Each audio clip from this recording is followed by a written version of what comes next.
स्वामी जी को समस्त तरफ प्रणाम जनाऊँ कृतज्ञता ज्ञापन कर स्वामी जी ठीक टाइम स्वामी जी प्रार्थना कर स्वामी जी आरंभ कर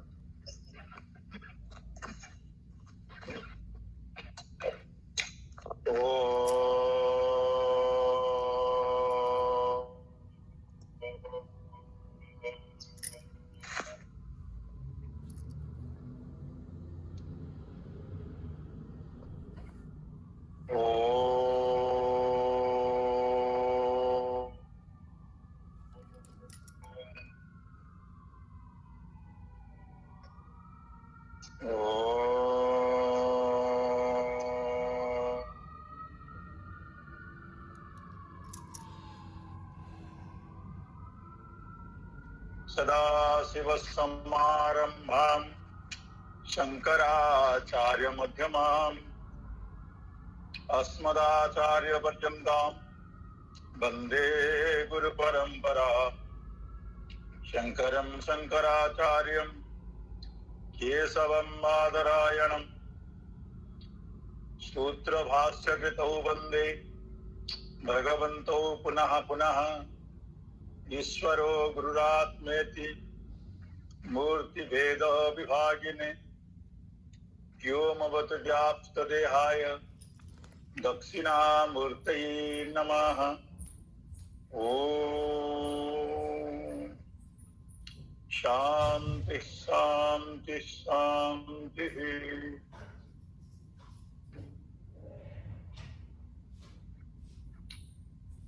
विवेक चूड़ामणिर आमर विचार चली काली आम विचार करते सर्व व्यापृतिकरणम इदम लिंग शरीरम। ये जो लिंग शरीर होचे सर्व व्यापृतिकरणम अर्थात सर्वत्र तार व्यापार सर्व प्रकार व्यापार आमर लिंग शरीर द्वारा संपन्न जिते सबू व्यापार आम करुचे संसार खाइबा पीवा बुलिबा खेलिबा भोग करिबा रूप देखिबा शब्द शुणिबा या सहित मानसिक व्यापार आम बंधु बांधव घर द्वार परिवार जिते सबू दैनिक व्यापार आमर चली व्यापार माने व्यवहार आम दैनिक व्यवहार ये समस्त व्यवहार सूक्ष्म शरीर द्वारा संपन्न है। केवल आमर ये सूक्ष्म शरीर शरीर तो व्यापार सेमती कीट ठारू आरंभ करी ब्रह्मा पर्यंत समग्र विश्व में जिते प्रकार जीव अच्छा ये सबु जीवरंकर लिंग शरीर द्वारा बा जहा कहुए सूक्ष्म शरीर द्वारा सांसारिक व्यापार संपन्न हो ये धारावाहिक क्रिया ते लिंग शरीर तीनटा कार्य सब मन रखा कारण आम मान को आवश्यक हम चिंतन समय रे तीनटा लिंग शरीर कार्य प्रथम कार्य इंद्रिय मानक द्वारा विषय ग्रहण द्वितीय कार्य अंतःकरण रे जो विषय जो ग्रहण करथिबा तार रूप रस गंध शब्द स्पर्श आदि जो सूक्ष्म रूप सेगुड़िक प्रति राग और द्वेष आमे जो वस्तु सहित संपर्क रखिले इंद्रिय द्वारा ता सहित राग माने आसक्ति उत्पन्न हुए एवं बेले बेले रुचि नहले द्वेष मध्य उत्पन्न हुए। तो ये राग द्वेष सम्मिलित चिंतन कहा जाए। तो प्रथम है विषय ग्रहण द्वितीय है संचित विषय बा संगृहित विषय रे राग द्वेष युक्त चिंतन राग द्वेष को जोड़ी आम चिंतन कर ये हूँ आमर स्वप्न मध्य से स्वप्नावस्था मध्य से अवस्था राग द्वेष द्वारा युक्त चिंतन तो समग्र जो संस्कार जेते विषय आमे ग्रहण करिचे सूक्ष्म शरीर द्वारा ये समस्त विषय समस्त रूप समस्त रस समस्त गंध समस्त शब्द समस्त स्पर्श सब गुड़िक संस्कार रूप संचित होती आउ ए संस्कार रूपे संचित सहित जो के राग अच्छी जो के द्वेष अच्छी से राग द्वेष द्वारा आमे संसार रे पुणी ताकू चिंतन करी क्रिया रे रूपांतरित ये द्वितीय कार्य तृतीय कार्य होची प्रारब्ध सरी जीवा परे ये सूक्ष्म शरीर स्थूल शरीर को त्याग करी अन्यत्र जाए पर जाए ना सूक्ष्म शरीर रे जो प्रकार संस्कार थिबो एतिक दिन जाग्रत अवस्था रे जो जो सब संस्कार संचित करिछि सेही संस्कार रो बुद्धि केते गुडी स्वल्प केते संस्कार को धारण करिवो जेतिकी संस्कार को धारण करिवो सेही संस्कार फल भोग करिया पाई एवं कर्म रे रूपांतरित करिया पाई दुख सुख आदि भोग निमित्त निर्धारित शरीर रे प्रवेश करिवो जो शरीर का निर्धारित ये तीनटा काम सूक्ष्म शरीर मन रखु तो ये स्थूल शरीर त्याग करी रूपांतरित तो ये समस्त तीनटा जाक क्रिया जो सूक्ष्म शरीर द्वारा संपन्न हुए या कहले सर्व व्यापृतिकरणम लिंगम इदम स्यात् चिदात्मान पुंस आउ ये स्वतंत्र भाव रे सूक्ष्म शरीर तीनटा क्रिया करि परिबो नै पुंस चिदात्मन अर्थात चित स्वरूप आत्मा जदि तादात्म्य न होला ताहेले ए तीनटा कार्य मध्य संभव जेमिति आमर विद्युत सब बळे मु उदाहरण दिए सारा विश्व रे केते कल कारखाना चलीछि केते फ्रिज चलीछि केते फैन चलीछि केते हीटर चलीछि केते कोन चलीछि आप कल्पना करि परिबे नै विद्युत रे सारा विश्व रे विद्युत खेल चलीछि ए समस्त खेल अनेक प्रकार कार्य विद्युत द्वारा संपन्न हुए सत्य किंतु कौन सी कार्य सहित विद्युत लिप्त नुहे करेंट कौन सी कार्य सहित लिप्त नुहे कारण जो कार्य जो जिनस सहित करेंट जोड़ी हुए से जिनिसर धर्म ही कर उदाहरण स्वरूप बल्ब सहित जिते करेंट जोड़ी हम विद्युत जोड़ी हम बल्ब धर्म करियो हीटर सहित जोड़ी हेले हीटर धर्म करियो फ्रिज सहित जोड़ी हेले फ्रिज धर्म करियो सेमती कल कारखाना मेसीन जहाँ अच्छी तार धर्म से मेसीन धर्म जहाँ ताहा ही करिबो विद्युत किसी स्वतंत्रता नहीं किंतु बिना विद्युत रे कौन सी कार्य संभव नुहे ठीक से भली जो सूक्ष्म शरीर सहित आत्मार तादात्म्य हेले सूक्ष्म शरीर तार धर्म अनुसार तार संस्कार अनुसार कर्म कर तो कर्म सहित आत्मार कौनसी संबंध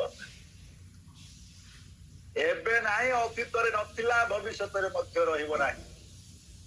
किंतु आत्मार तादात्म्यता बिना सूक्ष्म शरीर क्रियाशील होई परिबो ये होची सत्य तो याकु बोध करबा पई भवती असंगोयम बोली शब्द लगेले ये असंगोयम कहा सहित संग नहीं अर्थात संयुक्त नहीं किंतु संयुक्त नहले क्रिया हो अर्थात कहा सहित संयुक्त नहीं अर्थ भाव ये स्वतंत्र सब सूक्ष्म शरीर सहित संयुक्त अच्छी किंतु सूक्ष्म शरीर कर्म आ तार फल सहित संयुक्त नहीं एभली भाव रे आत्मा स्वतंत्र काली आम या व्यापक भाव रे आलोचना करथिले आज ताको सर्टकट रे प्रमाण को सूचैदेली जे वास्तव रे आत्मार धर्म आ सूक्ष्म शरीर धर्म से सूक्ष्म शरीर धर्म इंद्रिय मानकर धर्म सहित केमिति परमात्मा निर्लिप्त बा आत्मा निर्लिप्त ता ए श्लोक रे भगवान वर्णना करछन शंकर भगवान धर्माः सौगुण्य वैगुण्य वसाद्धि चक्षुषः बाधिर्य मुखत्व मुखास्तथैव श्रुत्रादि धर्मान न तु वेत्तुरात्मनः। भगवान शंकर कहउछंती अंधत्व मंदत्व पटुत्व धर्मा सौगुण्य वैगुण्य वसादि ही चक्षुष। ये चक्षुर दोष सदोष अथवा निर्दोष अर्थात चक्षुर जो धर्म ताको वर्णना करछंती तीन प्रकार। कौन से तीन प्रकार धर्म कहते? अंधत्व मंदत्व पटुत्व। अर्थात चक्षु संसार भल भाव देखी पारे सबु जिनस आम देखुचे ये सुस्थ चक्षुर लक्षण। चक्षु जदि सुस्थ अच्छी तार गोलक जदि सुस्थ अच्छी ताहले भल भाव देखी पाउछि संसार। मंदत्व जोटा आम देखुचे 40 होगला कि -पॉइंट वर्ष होगला पिला माने बहुत छोट पिला मानकर मध्य आजिकल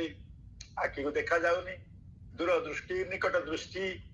कार निकट रे देखा जाउची कार दूर रे देखा जाउची कार दूर रे किंबा निकट रे देखा जाउनी। कैटरेक्ट हो जाइची परल बा जा कहउचंती मोतिया बिंदु हो जाइची। तेनु ताकू कोन देखा जाउची किछि धुआं धुआं चतुर्दिग देखा जाउची। हां कोठे झिल झिल झिल झिल हे कि जुल जुलिया पोक सब उड़ीला परी देखा जाउची। हां ए बड़ी देखा जाउची। ए सब देखिबा ये चक्षुर धर्म। कहीं ना चक्षुर जो दोष युक्त चक्षु जो दोष हो जाए कौन सी ना कौन सी दोष सहित युक्त हुए से चक्षुर अंधत्व किंबा मंदत्व कहले अल्प अल्प झापसा झापसा देखा दिवा दूरदृष्टि निकट दृष्टि इत्यादि। पटुत्व माने स्पष्ट भाव देखा। ये तीन जाक दर्शन चक्षुर धर्म। तो आगुरी आपण मान कही चक्षु इंद्रिय सूक्ष्म सूक्ष्म किसी विकृति हुए से सुस्थ केबे हेले विकृति हुए सूक्ष्म शरीर किंतु तार गोलक रहिबा स्थान विकृति हेले ये क्रिया करि पारे नहीं। सूक्ष्म शरीर केते बेले महले स्थूल शरीर बिना कौन सी क्रिया संभव नहीं। मन रखिता स्थूल शरीर सहित तादात्म्य हेले ही सूक्ष्म शरीर क्रिया करि पारे। तेणु जेते बेले सूक्ष्म शरीर स्थूल शरीर त्याग कर दिए सेते बेले से किछि ले क्रिया करि पारे। आउ गोटे स्थूल शरीर जेकोसी शरीर धारण कले ही तार क्रिया। जेमिति करेंट तार रु अलगा करदेले तारटा किछि ले क्रिया करि पारे नहीं। करेंट मध्य किछि करि पारे नहीं। तार सहित जोड़िले ही क्रिया करे। सेमिति स्थूल शरीर सहित करेंट जेमिति आत्मार संयोग आत्मा तो नहीं सूक्ष्म शरीर संयोग हेले ये सूक्ष्म स्थूल शरीर क्रिया करे। यथा हाथ हाथ भितरे जो सूक्ष्म शरीर जदि नाही स्थूल शरीर छाड़ी जदि हाथटा से पड़ सब किंतु सूक्ष्म शरीर जब प्रवेश करिवो संगे संगे हाथ उठिबो। कहीं ना हस्त इंद्रिय ये स्थूल शरीर जो हाथ आयत्तन ताकू कहन गोलक रहिबा स्थान हाथ इंद्रिय रहिबा स्थान होची स्थूल हाथ। अस्थि चर्म मांस जो हाथ ये हाथ भितर सूक्ष्म रूप से प्रवेश करिवो हस्त इंद्रिय। हस्त इंद्रिय प्रवेश करिवा मात्रे प्राण संचार हेबा मात्रे हाथ उठिबो। नचेत हाथ उठी पारिबो नहीं।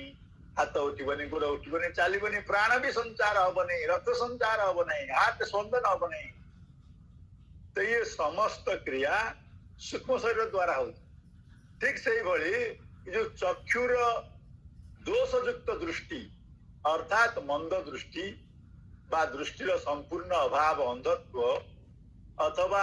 सुंदर दृश्य एसबू गोलक उपर निर्भर करे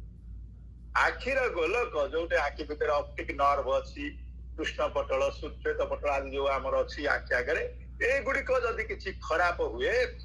दोष युक्त हुए ताहले तार दोष से दोष अनुसार इंद्रिय रूप दर्शन मध्य दोष युक्त हो जाए जेमिति आमे दर्पण दोष रे दर्पण रे पड़िथिबा प्रतिबिंब मध्य दोष युक्त हो जाए सेमिति इंद्रिय गोलकर दोष रे ये भितरे क्रिया करुवा इंद्रिय मध्य दोष युक्त हो जाए अतएव ये सब इंद्रिय धर्म या आत्मार धर्म नुहे आपको बुझेगा जाकरी भगवान शंकर कहते जे अंधत्व मंदत्व पटुत्व धर्मा सौगुण्य और वैगुण्य अर्थात सौगुण्य कहले गुण निर्दोष एवं सदोष वैगुण्य मैंने विगत गुण अर्थात दोष युक्त ए दोष युक्त चक्षु किंबा निर्दोष चक्षु दोष युक्त चक्षु कहले मन रखंतु आखि इंद्रिय नुहे आखि गोलकर ये आखि गोलकर दोष हेले किंबा आखि गोलकर सुस्थ थाए ताहेले ये चक्षु इंद्रिय तार धर्म को से संपादन करे तो भल भाव देखी पारे दोष युक्त हेले भल भाव देखी पारे ये कार्य चक्षु आत्मार ठीक सही बोली बधिर्य मुखत्व बाधिर्य मुखत्व मुखत्व मुखास्ततैव कहते बाधिर्य अर्थात बधिरता बाधिर्य कहले बधिरता काल कला काला जा कहती काल सुपिबने तो ये मध्य गोलकर धर्म कान थिबा जो गोलक कानर परदा कान भितर थिबा ऑडियो नर्व एगुड़िक जदि कौन सी दोष युक्त हुअन्ति ताहले श्रवण इंद्रिय क्रिया करि पारे नाही कारण स्थूल इंद्रिय सहित संयुक्त हेले ही ए स्थूल शरीर सहित बा स्थूल शरीर जो कर्ण गोटे पार्ट ये गोलक सहित कर्ण इंद्रिय संयुक्त हेले ही क्रिया करे अतएव यदि संयुक्त न हेला बेले जो संयुक्त जो गोलक स्थान से स्थान यदि खराब हो गला ताले क्रिया केमति करी उदाहरण स्वरूप विद्युत यदि आमे तार रे जोड़ीबा तार रे जोड़ले तारटा यदि छिंडी जाईची तारटा यदि खराब हो जाईची ताले विद्युत क्रिया केमति करी परिबो नै सेमिति कर्ण इंद्रिय रो गोलक यदि खराब हो जाईची ताले कर्ण इंद्रिय क्रिया करी परिबो नै अतएव ये सब कर्ण इंद्रिय रो दोष बा इंद्रिय गोलक दोष गोलकर दोष अनुसार आम इंद्रिय दोष कही पारिबा कारण गोलक दोष युक्त हेले इंद्रिय मध्य अक्रिय हो जाए क्रिया करि पारंती ना अतएव बाधिर्य दोष बा बधिरता दोष होची कार कर्णर सेमिति मुखत्व जड़ा पाटी न खोलिबा ये जीवार बा जीवा इंद्रिय रसन इंद्रिय दोष तो मु आगर कही रसन इंद्रिय दोष नुहे तार गोलकर दोष किंतु रसन इंद्रिय दोष युक्त बोली जना पड़े जेमिति आमे करेंट रो संयोग कटिगले आबे आमे कहूचे करेंट नाही करेंट सबुटे अच्छे विद्युत तार रु संयोग कटि जाए किंतु आम जमी करेंट नहीं बोली कहूचे तार छिंडी जाइए जानिले कहवा करेंट नहीं साधारण भाषा आम कहवा करेंट ठीक से भाई कर्ण इंद्रिय काम करनी बोली आम कहवा साधारण भाषा किंतु कर्ण इंद्रिय काम करुच्ची काम करिबो सेतेबेले जेतेबेले इंद्रिय रहिबा स्थान जो गोलक से गोलक जदि निर्दोष अछि जदि निर्दोष दोष युक्त अछि ताहले सी ठीक भाव काम करिबो अतएव ठीक से भली मुखत्व मध्य ये रसन इंद्रिय धर्म ये आत्मार धर्म नुहे से भाई आम आउ 5टा इंद्रिय को नवा हाथ काम करूनी तार अर्थ जोड़ा पारालिसिस हो जाउची बा अन्य किछि हो जाउची हस्त काम करू नाही सेटा हस्त इंद्रियर दोष नाही तार गोलकर दोष हाथर मसल्स मांसपेशी नर्व स्नायु अस्थि ये जो जिनस गुड़ाक अच्छी एगुड़ाक जदि किसी दोष युक्त है ताले हस्त क्रिया कर गोड़ मध्य क्रिया कर तो ये स्थूल शरीर दोष रे सूक्ष्म शरीर अक्रिय रही जाए कारण बिना स्थूल शरीर रे सूक्ष्म शरीर क्रिया करि परिबो आपण माने देखुछन जितेबाला रोग हुए शरीर को जांच करा जाए शरीर को पार्ट रे कौन खराब हो अच्छा जनकर सब पार्ट भल अच्छी किछि खराब हो एक्सरे बाहर गला अल्ट्रासाउंड करा गला स्कैन करा गला सब पार्ट एकदम परफेक्ट किंतु कौन सी कारण हाथ फेल हो गला सूक्ष्म शरीर स्थूल शरीर छाड़ देकी चलिया तो से शरीर प्राण कुआड़े गला कौन थिला से भीतर जी थिला बोली शरीर क्रिया करतला ताको आज पर्यंत वैज्ञानिक माने जानी पारला केवल अनुमान कर ये अनुमान प्रमाण मन को मध्य स्नायु गुड़िक मनर भावधारा को साइकोलॉजिस्ट माने कंट्रोल करी देखी पार्टी मन में कौन भावना अच्छी कौन अच्छे आजिकल विज्ञान बहुत रिसर्च कलानी जिते रिसर्च कले मध्य जहा कले मध्य ये सूक्ष्म शरीर तत्व को बोध करवा संभव नहीं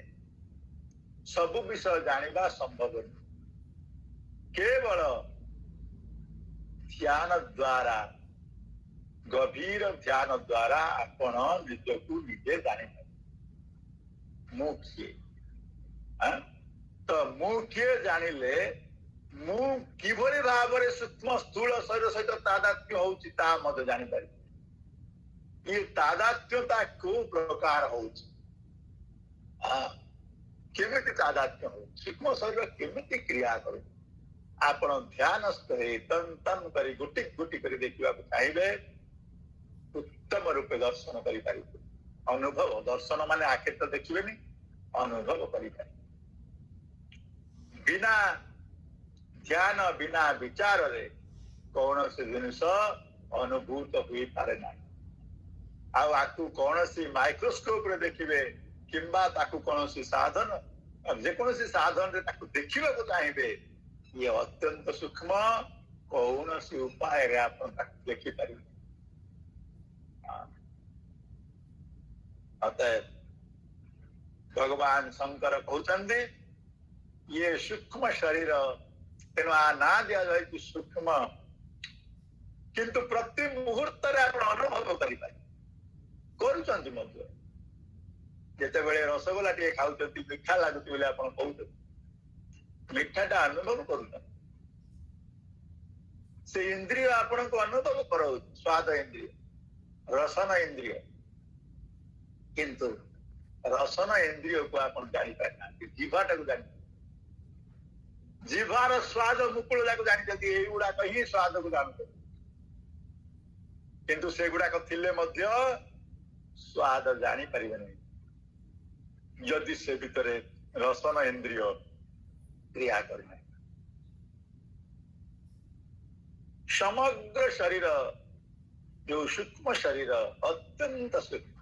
से ऋषि भार्गव तांकर पिता भृगु मुनि को कहले अति सुंदर भाव तैतरीय उपनिषद रे वर्णना कर तैतरीय उपनिषद द्वितीय अध्याय रे कहउचंती भार्गव मुनि जाकि पचारचंती भृगु महर्षि को हे भगवान आपण पिता मोर गुरु मध्य मोर व्याकुल होची ब्रह्म विषय जानिबा पाई तांकर स्वरूप को जानिबा पाई मोर इच्छा होची प्रभु तो मते कहंतु ब्रह्म किए आसे केमति अछंती आम कले बच्च अन्नमय कोश ही ब्रह्म कहीं ना अन्न रे वर्धित हुए, अन्न अभाव रे क्षय ही जाए, नष्ट ही जाए। ये समग्र ब्रह्मांड अन्न रे वर्धित होता, अन्न रे ही जीवन यापन कर, अन्न रे ही ये संसार व्याप्त है। तेणु अन्नमय कोश ही आत्मा जान। तो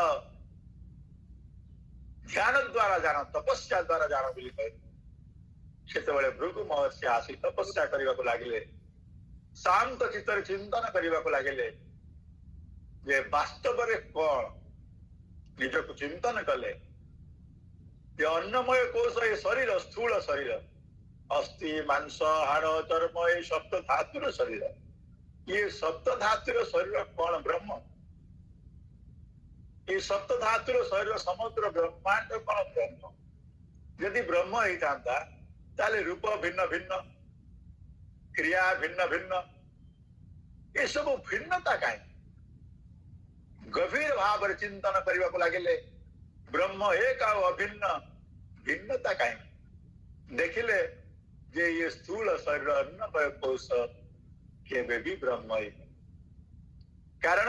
ये अन्नर अभाव क्षय हो जाए, दुर्बल हो जाए एवं मृत्यु को वरण करे। तो जो ब्रह्म केबे क्षय नुहंती कि वृद्धि नुहंती, सर विकार जा पाखे नाई, सी पुणी केमिति अन्नमय कोश। अतएव ना पुणी आउ थे भृगु महर्षि को पचारि, प्रभु अन्नमय कोश केमिति ब्रह्म हम, ब्रह्म तो क्षय नहीं कि वृद्धि नहीं, ये अन्नमय कोश क्षय होची, बढ़ुची, वृद्धि होची। सेतेबेले भार्गव ऋषि कहले जाओ प्राणमय कोश होची ब्रह्म। तो आपको आगु को जानिबा खाली जस्ट हिंट्स दउची। तो भगवान भृगु काहे के एमिति कहले अन्नमय कोश ब्रह्म, प्राणमय कोश ब्रह्म, से मनमय कोश ब्रह्म, सब गोटे गोटे कोश को ब्रह्म ब्रह्म कहीकि शेष कहले ब्रह्म ये सब कोश ना स्वतंत्र। एक कथा कहीं कहे आगु प्रथम कही दियंते। तार अर्थ होची भार्गव भृगु महर्षि चाहूचंती जे ये ध्यान द्वारा जानू स्थूल शरीर कौन, सूक्ष्म शरीर कौन, यार कार्य कौन, या सहित आत्मार तादात्म्यता केमिति हेछि, को प्रकार तादात्म्य होइकंती प्रभु ये जान। तो जानिबा पाई ध्यान करबा को कहे। अतएव आमको मध्य ये सूक्ष्म शरीर वास्तव स्वरूप को जानिबा पाई, सूक्ष्म शरीर सहित आत्मार केमिति तादात्म्य होइति जानिबा पाई आपण जदि ध्यानस्थ हेबे, व्याकुलता अंतर भीतर प्रवेश करिवो, केमिति जानिबी ए आखि वास्तव रे देखुछि केमिति। मु आखि भीतर प्रवेश कले आखि देखि पार, किंतु आखिर जो अंधत्व मंदत्व पटुत्व सहित मोर संबंध नहीं। ये कि विचित्र आश्चर्यान्वित है। ये आश्चर्य है चाहे देखा चाहिए, निज स्वरूप को बुझा चाहिए। ये चिंतन बारंबार भावना विचार करू करू आपण सत्य उपनीत होइजिवे, ताही वास्तव ज्ञान। ये चिंतन द्वारा आपण सत्य उपनीत हेबे। ये चिंतन पाई ये सब व्यवस्था है। जिते प्रकार व्यवस्था आपण माने देखुचंती ये सब चिंतन पाई करा जाय। तेणु ये सूक्ष्म शरीर वास्तव कार्य आमे केवल शास्त्र शुणी दे शांत है कि रहिबा पाई कहा जाउ नाही। तेणु आमर आचार्य देव महामंडलेश्वर जी वर्तमान अछंती विश्वात्मानंद जी महाराज सब बेले कहते शास्त्र को अनुभव पाई प्रयास कर, शास्त्र को घोषिक मन रखी अन्य को कहवा पाई शास्त्र कह जाए नहीं। आउ शास्त्र प्रत्येक शब्द अनुभव पाई कह जाए।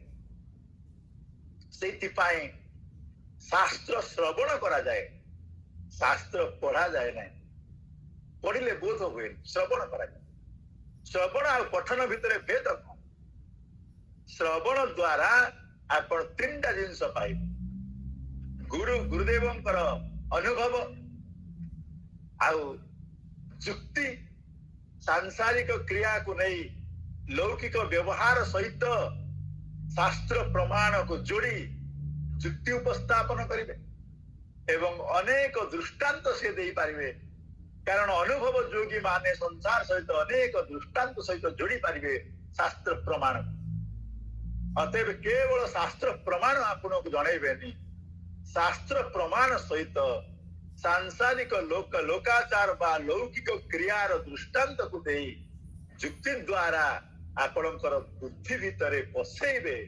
जे वास्तवता कौन आउ निजर अनुभवर जो क्रिया अर्थात जो अनुभूति रूपते आपण कहिबे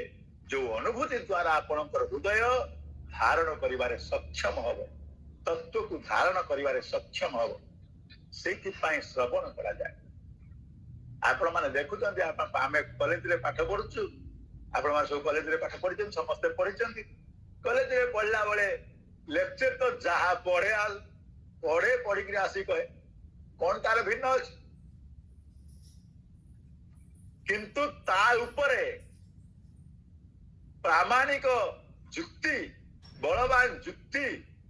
लेक्चर हृदय अच्छी तेणु आपण प्रश्न पचारा मात्र ठीक ठीक उत्तर आपण पाइपर सठिक उत्तर आपण पाइपर एवं आपण भीतर थिबा समस्त डाउट समस्त संदेह दूर हो ठीक सेमिति आम भीतर थिबा संदेह केवल घोषिकी विश्वास करी मन रखा शास्त्र प्रमाण कह जाए ना शास्त्र प्रमाण कह जाए शास्त्र प्रमाण को आपण चिंतन करिवे मनन करिवे एवं बोध पई प्रयास करिवे आ बोध पई प्रयास कला बेले जेते बेले अंतर भितर अनेक संदेह उपस्थित हबो अनेक विपर्जय माने विपरीत भावना गुड़िक उपस्थित हबो से गुड़िक गुरुंकर पाद तले समर्पण करिवे आ कहिवे से संदेह से विपरीत भावना मिथ्या भावना गुड़िक गुरुंकर पदार बिंदरे समर्पण कले गुरु ताकू खंडन करिया पाए से भावना गुड़ी को नष्ट करी सत्य भावना को जागृत करैबा पाए तुमको ज्ञान जो ज्ञान को धारण कले आमर विपरीत भावना गुड़िक एवं संदेह गुड़िक दूरीकृत हेले आमे शास्त्र को मनन करि पाका एवं आम चित्त को शांत और निर्मल अतएव आम माने जहा शुणुचे आपण मानक ये गोटे यार अनुरोध सब बेले शांत चित्तर मनन करी ध्यान भितर देखा चेष्टा करी ध्येय चिंतायाम ध्यान केवल घोषिकी स्मृति रखिदे मन रखिदेले ताहा केबेले आपण शास्त्र कारण अनुभव सहयोग दबनी केवल अन्य को कहिबारे ही सहयोग दब आ केते ज्ञान अच्छी खाली लोक कहिबे प्रशंसा ही पाइबे जमती आम प्रवचन देला स्वामी जी बहुत केते ज्ञान अच्छे कौन ये ज्ञान मोर ज्ञान मु जानी मोर गुरु जानते तमें तो जान बोली मु कहूँ तुम सर्टिफिकेट को चाह बस सर्टिफिकेट नहीं ज्ञान घोषिकी स्मृति रे मन रखी कहीदेले से ज्ञान है वास्तव ज्ञान हो अनुभव तेणु प्रयास करवा आम से भितर मुझे भावतु आम अलग समस्ते आम एक गाड़ी रे बस तेणु अनुभव हाँ किए कोठी जाइए कि आग सीट्रे बस किए पछ सीट्रे बस एमती किंतु समस्त प्रयास एकमात्र हम शास्त्र अंतर्मुखी हो बुद्धि गुहा भितर प्रवेश करू आ शास्त्र प्रमाण सत्यता से बुद्धि भितर अनुभव एटा ही आम समस्त कामना तो आग को जीवा ये हूँ सूक्ष्म शरीर क्रिया गोटे गोटे पार्ट कार्य को बुझे बुझे जाउछंती भगवान वर्तमान बुझेले जे इंद्रिय मानकर कार्य जो आखिर कार्य कानर कार्य से जीवार कार्य एगुड़ाकर कार्य सहित एगुड़ाकर धर्म सहित आत्मा असंग आत्मा एगुड़ाक सहित संबंध नहीं तापर श्लोक रे भगवान कहवाक जाउछंती शंकर भगवान प्राणर धर्म कौन आउ ये प्राणर धर्म सहित आत्मार संबंध कौन ताकू कहवाक जाउछंती आमे से श्लोक को उच्चारण करिया। उत्सवास निश्वास विजृंभण च्युत प्रसंदनादुक्त विक्रमणादिका क्रिया प्राणादिकर्माणि वदन्ति तज्ज्ञा प्राणस्य धर्मावसना पिपासे कहते उच्छ्वास निश्वास उच्छ्वास और निश्वास उच्छ्वास और निश्वास हाँ तो श्वास को ग्रहण करिबा और श्वास को छाड़िबा उच्छ्वास निश्वास निश्वास कहले श्वास छाड़िबा उच्छ्वास कहले श्वास ग्रहण करिबा जाको आमे प्रश्वास बोली कहू तो उच्छ्वास निश्वास आ कहते विजृंभण विजृंभण बोले घुंगुड़ी मारिबा छाई मारिबा इत्यादि प्रसंदनादिक्रमणादि प्रसंदन उत्क्रमण अर्थात शरीर भितर कंपन हवा स्पंदन प्रस्पंदन माने कंपन उत्क्रमण अर्थात ये शरीर जिते प्राण चली जाए से शरीर छाड़ी जाए माने सूक्ष्म शरीर चली जाए जिते प्राण ही मुख्य रोल करे तो ये प्राण द्वारा उत्क्रमण तो इत्यादि क्रिया प्राणर ये धर्म क्षुधा पिपासा मध्य ये प्राणर धर्म ये आत्मार नुहे आपको कहवाई श्लोक वर्णना कर बर्तमान विचार करवा प्राण कौन एको प्राण एक प्राण प्राण अनेक नुहे तो लघु प्राण ताको महाप्राण कहा जाए महाप्राण होती हिरण्यगर्भ ये समस्तंकर प्राण ये शरीर हिरण्यगर्भ को जाए अतएव ये महाप्राण रु ये प्राण आसी कहा जाए आम प्राण बोली कहू एक प्राण प्राण गोटे प्राण अनेक ना जो पंच प्राण बोली कहू पंच प्राण नुहे प्राण एक ताले पंच प्राण होमती अवश्य प्राणमय कोश आप विस्तार भाव शुणे तथापि ये जो आसला प्राण धर्म तेणु मुझे कहीदे ये जो प्राण तार कार्य अनुसार नामकरण कर पांच भाग कर पांच भाग विभक्त प्राणापान व्यान उदान समान तो प्राणर काम है प्राणर कार्य श्वास ग्रहणम श्वास त्यागम श्वास ग्रहण करिब एवं श्वास को त्याग करिब ये प्राणर कार्य हाँ तो ये प्राणर कार्य ये करे सेमती अपान अपानर स्थान मलद्वार रही सी मध्य करे कौन करिवे ना निम्न वायु पेट भितर थिबा वायु को आकर्षण करी ठेलिबारे साहाय्य करे जोटा कि आमे परिस्रा छाड़ा ता जोगु होउछि से अपान वायु झाड़ा परिस्रा करेबारे सहायक हुए मैं आपको आगुरी भी कही नारी मानकर जरायुर संतान जो वर्धित हुए ए संतान को जरायुरु बाहर करने को गर्भाशय बाहर कर अपान वायु सहायक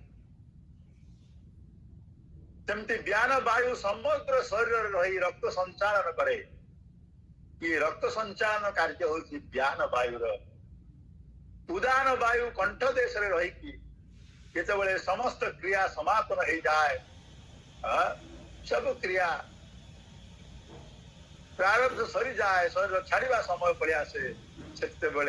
सबु इंद्रिय सबु वायु को एकाठी करी एक प्राण करी ये उदान वायु समस्त को नहीं कंठ दिश द्वारा मुख बाटे हो चक्षु बाटे हो ब्रह्मरंध्र दे हो जो बाटे तार रास्ता मिलला से बाटे से उत्क्रमण करे उत्क्रमण इत्यादि क्रिया होची प्राण एवं समान वायु क्षुत पिपासा भोक शोष करे ये जावतीय आमर क्रिया देखुचे ये सब क्रिया प्राण द्वारा है तेणु प्राण को क्रिया शक्ति बोली कहा जाए तो ये क्रिया शक्ति जो प्राण रो समस्त शरीर रे क्रिया करती ये प्राण रो क्रिया ये केबे आत्मा रो क्रिया बोली भ्रमरे पड़ी ये भ्रमरे पड़ुवार ताको भ्रमर उद्धार करबा पई भगवान शंकर बुझेबा को जाउचंती समस्त भक्त मानंकु जे ये प्राण रो क्रिया आपण माने स्पर्श कले जानी पड़ुचंती चेतन तो अनेक व्याख्यान रे मु पढ़ी ये जो चेतन कहले स्पर्श कले जानी परिबा एटा होचे आत्मार काम तेणु आम स्पर्श कले जानी पारुचे ये चेतन धर्म आउ कहार चेतन धर्म नाही ये वर्णना कर स्पर्श कले जानिबा आपण देखिए गोटे पार्ट बेले बेले स्पर्श कले जना पड़े छुईले मध्य काटुनी छुंची पड़े मध्य दरज काटू ना अच्छा से कौन आत्मा ना अच्छा प्राण क्रिया कर स्नायु मानक प्राण संचार हो ना तेणु आम छुईले मध्य जापर जिते शरीर में आनस्तेसिया दि जाए शरीर आ जापर आम काटिले जापर से मेडिसिन द्वारा यही भाव नर्व गुड़ी को संकुचित कर दि जाए जो प्राण क्रिया करुए तार क्रिया बंद कर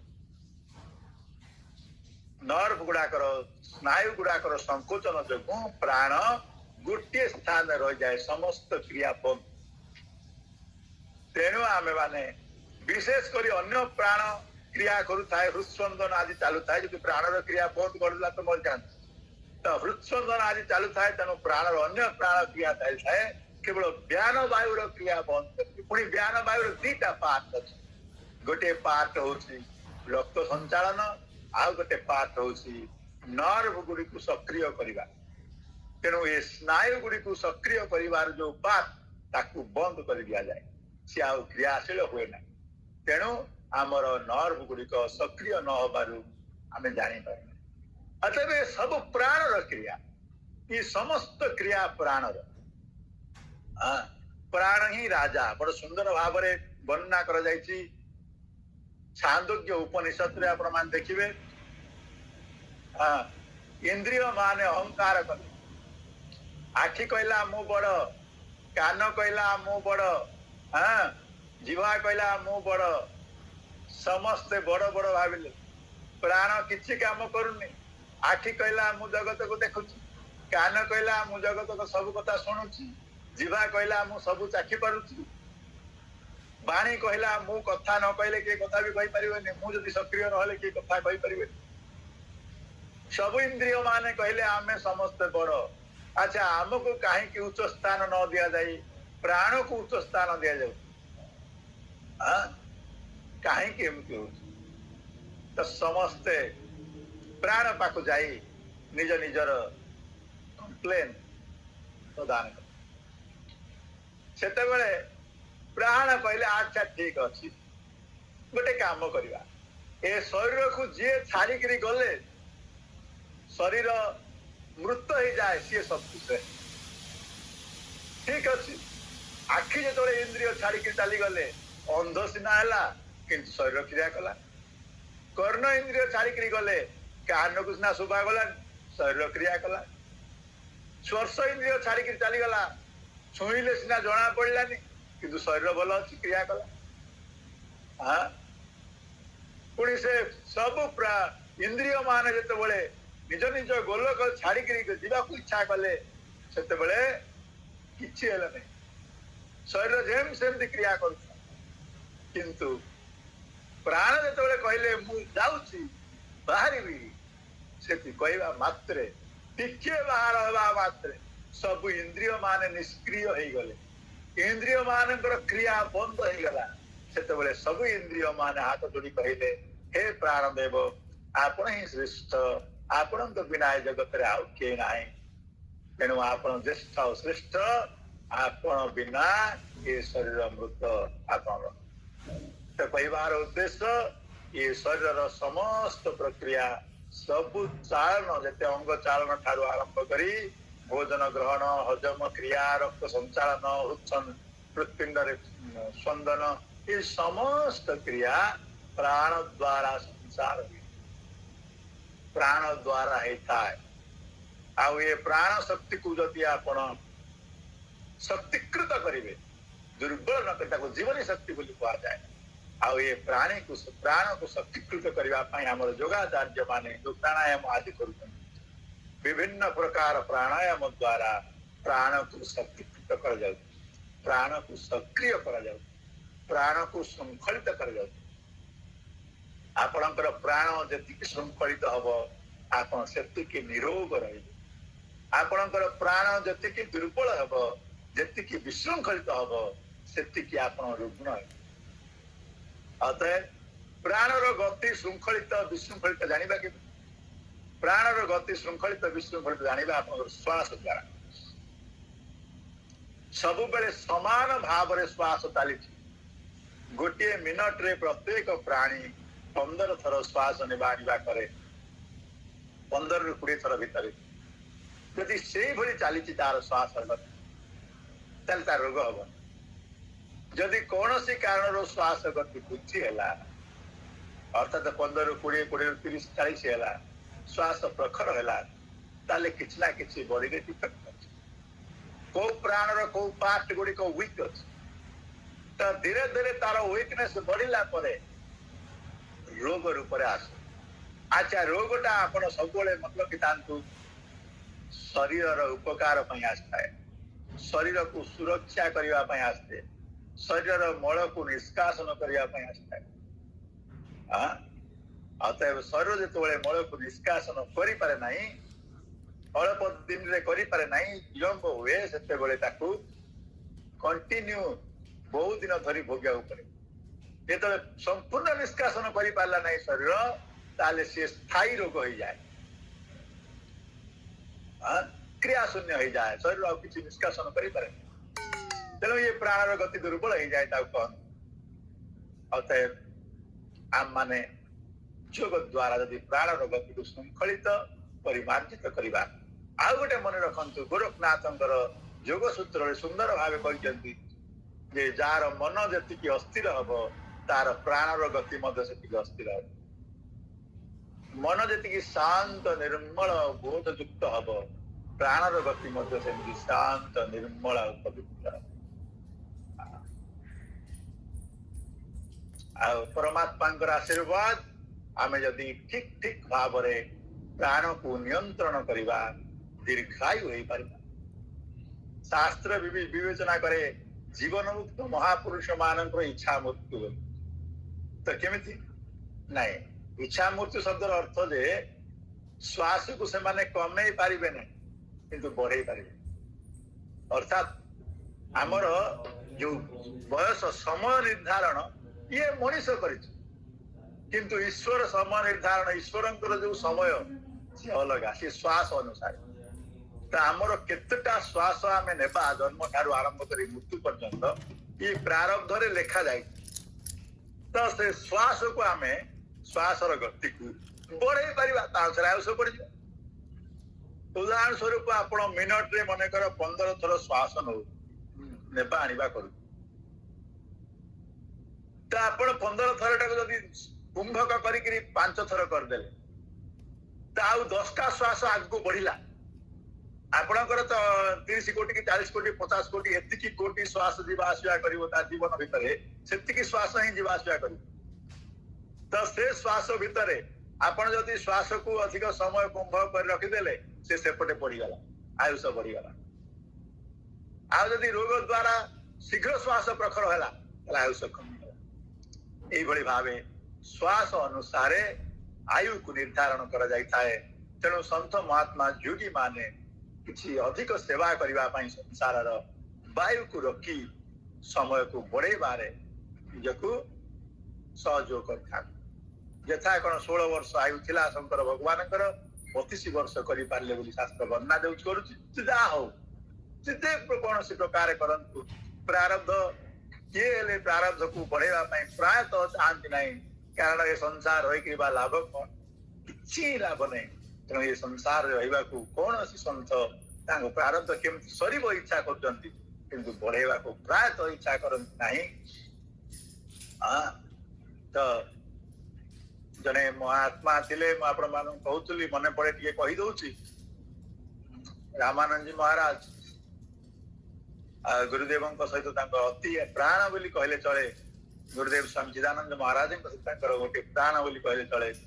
आउ जो स्वामी जी चारिगन शरीर त्याग कर ब्रह्मलीन हो गले बोली शुणिले ब्रह्मलीन होगा पर आमर आश्रम स्वामी जी को कहले नहीं अर्थात रामानंद स्वामी जी को किए कहले नहीं कारण एक प्राण काले भितर किसी रिएक्शन 6-7 दिन पर शुणेले जे स्वामी चिदानंद जी महाराज ब्रह्मलीन हो गए चली गले आगुरी जावा कथा हो ठीक अच्छे आ किसी नहीं अन्न धीरे धीरे त्याग कर 7 दिन भितर शरीर छाड़ सी मत छाड़ तो ये गोटे प्राण जीवन थिला से अनेक महात्मा एमती एक एका संगे रियलाइज सेंट मानकर गोटे संबंध थाए आम जानी पार से समय ये सेवक आश्रम थिला अवश्य स्वामीजी शरीर त्याग बेल को अर्थात ब्रह्मलीन बेले मुझे नुआपड़ा थी तापर मुहूर्त शुणिली जे स्वामीजी 7 दिन कहबार उद्देश्य महात्मा मान भीतर ये संबंध घनिष्ठ संबंध थाए जोटा आम जापर कौ प्रकार आमर क्षुद्र मस्तिष्क क्षुद्र हृदय यही महान पुरुष मान को धारण करने विषय जाना एत सहज नुहे अतएव से माने श्वास संयत कर श्वास को कंट्रोल कर निज भितर निजर आयु को बढ़े पार प्राणर धर्म अतएव आज आम विचार कले ये जो प्राणर धर्म जहाँ मुझे कहली प्राण मध्य स्वतंत्र नुहे एते शक्ति प्राण पाखरे अच्छी जो प्राण आपण को आयु को बढ़े पार प्रारब्ध को मध्य दरकार पड़े क्षीण कर यदि प्राणायाम जोगी जड़े निरोग सुस्थ रही पारे ये उदाहरण मत प्राय 60 वर्ष है आज पर्यंत मुझे मेडिसिन खाई आए केतबले कौन कौन जाला फड़ा हेले कौन टिके होमियोपैथी खाई आज पर्यंत मुझे एलोपैथी ड्रग खाई तो कहबार उद्देश्य ये शरीर प्राणायाम द्वारा प्राण को संयत करी आपण माने निरोग सुस्थ रही पारिबे सत्य किंतु ये प्राण मध्य केबे हेले स्वतंत्र नुहे प्राण सहित जेतेबेले पर्यंत आत्मार तादात्म्यता होई नाही आत्मा तादात्म्यता लाभ करना सेते बेल पर्यंत आपण प्राण मध्य निष्क्रिय प्राण मध्य कौन क्रिया नहीं अतएव प्राण सबु बेले आत्मा द्वारा तादात्म्य ही क्रिया करे आम जाना जमीती कानर सुनार गहना भिन्न भिन्न गहना कानर जोटा आम लगे गलार लगे पारे गलार जो लगे कान लगे पारे सब उदाहरण दिए किंतु सुना को बाहर करदेले सब गहनार भिन्नता कुआरे कटि जाए एक हो जाए सेमिति ये प्राणर कोणे कोणे प्रति अणु परमाणु भितर परमात्मा व्याप्त तांकर उपस्थिति रे ही प्राण तार धर्म करे तांकर उपस्थिति तांकर निर्देश बोली कहबा तांकर अध्यक्षता रे ये प्राण किया क्रिया करे आउ से जदि अध्यक्षता त्याग करती प्राण रे तांकर संबंध रहे नहीं ताले प्राण बोली गोटे वस्तु ही रहिबा जेमती जलर तरंग तार तरंगर स्वतंत्रता को यदि त्याग कर दिए ताले जल ही जाए सेमती प्राण यदि तार प्राण रु आत्मा अलग हो जाती प्राणर सत्ता रही तो प्राण मध्य ब्रह्म हो जल आ जलर तरंग जमी अभिन्न सेमिति ब्रह्म और प्राण मध्य समित किंतु एक रूपांतरण क्रिया मात्र सब बड़े मु कहे जमती गोटे शक्तिमान आउ शक्ति जहाँ को आम शक्तिमान बोली कहूचे गोटे विराट पत्थर को सी उठे दे पारला ओ जोटा कि 15-20 जन मध्य उठे पारिबे नहीं जड़े शक्तिमान उठे देला आम कहवा ए व्यक्तिर केते शक्ति अच्छी अच्छा ये प्रश्न पत्र तार जदि शक्ति को आम बाहर करदेवा ताले आम शक्तिमान बोली कहवा कि कहीपर कारण शक्ति आउ व्यक्ति दी जन जाक एक अभिन्न किंतु कार्य कला बेले शक्ति ठारू अलगा बोली बोध बोध हुए जमी आम कहला बेले कहूचे आकाशर शून्यता आकाशर शून्यता तार तो शून्यता और आकाश दीटा हो गला जमती आम राम पाखरे धन अच्छी रामर धन कहले राम और तार धन दीटा जाक अलगा रामर शरीर राम आ शरीर दीटा जाक अलगा सेमती आकाशर शून्यता जदि कहवा आकाश और शून्यता अलगा किंतु वास्तव में चिंतन कले आकाशर आ शून्यता केबे अलगा शून्यता आउ आकाश शून्यता को बाहर करदे आकाश बोली किसी ना ही रही ना रूप लोक पाई शून्यता ही आकाश आकाश ही शून्यता ठीक से भाई प्राण सहित आत्मार तादात्म्य संबंध ही प्राणर क्रिया आउ तादात्म्य संबंध दूर हो गले प्राण निष्क्रिय हो प्राण बोली किसी स्वतंत्रता रही प्राण अलग अतएव अनेक स्थान रे प्राण को ब्रह्म बोली पाले किंतु मन रखंतु प्राणर क्रिया सहित आत्मार संबंध नहीं यदि आत्मार संबंध था आपण शोईथिबा अवस्था रे मशाटे कामुड़े बेले बेले आप जानी पारती किंबा हाथटा आपण उठेक बाड़े दियंती मशाटा उड़ी जाए किंतु आपण जानी ना कहीं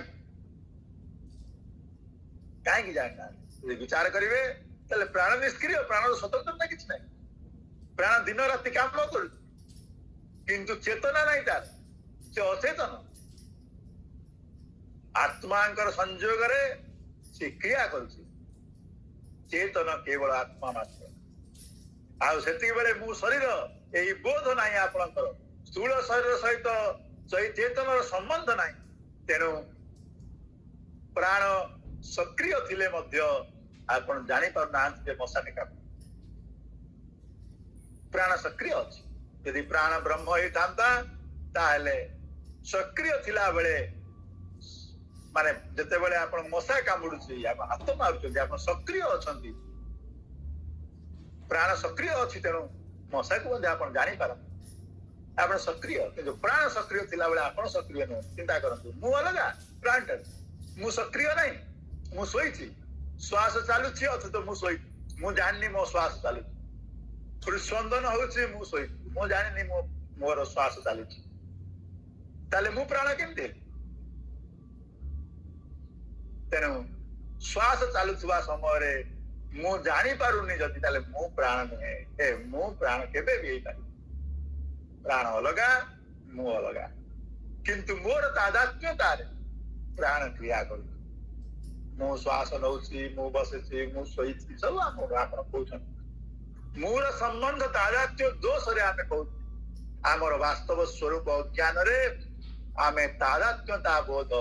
तादात्म्य दोष रे ही आमे ए बड़ी क्रिया करी तो ए दोष रु मुक्त हवा पाए ज्ञान र आवश्यकता अछि ए दोष रु पूर्ण मुक्त हवा जेते बेले आमे वास्तव स्वरूप को बोध करी एटा ही बोध आउ किछि नै ए विचार करू करू बुद्धि जेते बेले ग्रहण करि सत्य को ग्रहण कले ताहा ही बोध माने आउ किछि नै कुआडू कोनटे पळि आसीबन हां कौन आखि बंद कले कोनटे गोटे देखिदेबे ये तो सूक्ष्म देखिबे केमिति ए आखि देखिबेनी केवल ज्ञान द्वारा बोध करी अनुभव करिवे जे मु प्राण नाही अनुभव करिवे मु इंद्रिय नुहे स्थूल शरीर नुहे कि सूक्ष्म शरीर नुहे यही अनुभव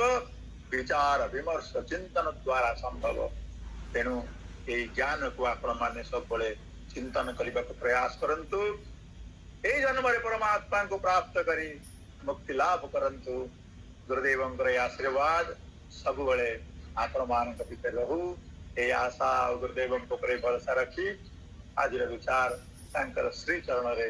समर्पण करुछि। ओम पूर्णमदः पूर्णमिदं पूर्णात् पूर्णमुदच्यते पूर्णस्य पूर्णमादाय पूर्णमेवावशिष्यते।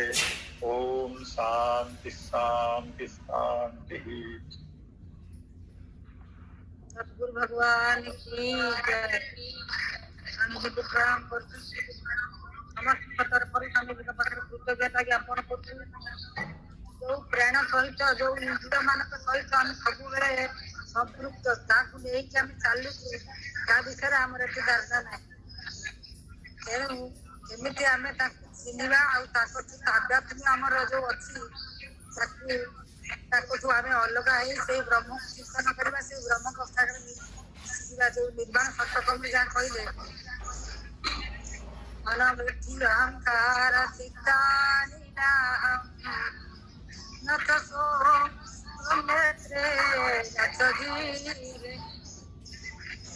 व्योम भूमि तेजो वायु चिदानंद रूप शिव शिव आम चिदानंद रूप शिव तेणु आम ना पंचकोश ना प्राण ना इंद्रिय पंच इंद्रिय कोश प्राण को आम अलग तेणु ज्ञान ही आमर एकमात्र काम्य। तेणु स्वामी जी को आम कृतज्ञता ज्ञापन कर निश्चित भाव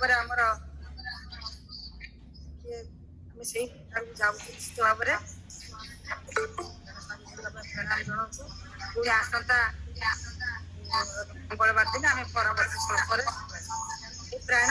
प्राण उपर स्वामी आउ थे निश्चित भाव कही परवर्त श्लोक प्राण उपर आहरी शुणे प्राणमय कोश जो आस पंचकोशर विस्तार भाव आगक अच्छी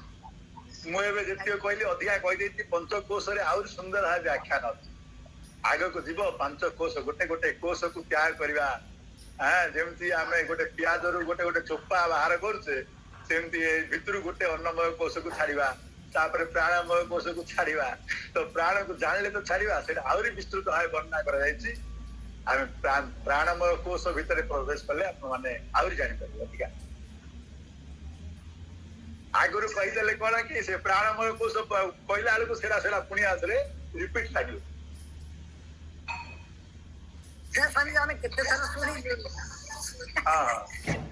तत्वबोध आत्मबोध भी सही पंचकोश पंचप्राण हाँ सही कथा किंतु सही कौन कि संक्षिप्त कहते शंकर भगवान ये बहुत व्यापक भाव कह तीन थर लाखे कहते से प्राण ये गोटे थर कहीदे आउ थे पंचम कोश प्राणमय कोश आउ हाँ